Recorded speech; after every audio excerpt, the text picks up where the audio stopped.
বন্ধুরা, তোমাদের কাছে আবার চলে এসেছি আমাদের আন্ডার আর্মসের ফ্যাট কিভাবে লুজ করা যায়, তার সাথে সাথে তোমাদের ব্যাকেরও ফ্যাট লুজ হবে। তো চলো কথা না বাড়িয়ে তাড়াতাড়ি করে দেখিয়ে দিই কিভাবে করলে পরে তোমাদের এই এক্সট্রা ফ্যাটটা লুজ হয়ে যায়।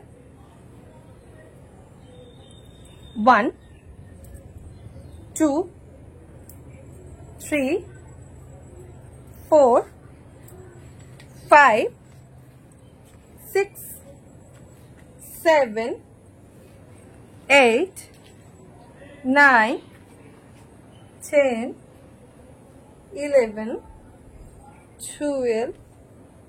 13 14 15 16 17 18 19 20। এইভাবে বন্ধুরা প্রত্যেক দিন তোমরা যদি 5 সেট করে 20 বার করো, তাহলে কিন্তু তোমাদের জমে থাকা যে এক্সট্রা ফ্যাট সেটা কিন্তু লুজ হয়ে যাবে।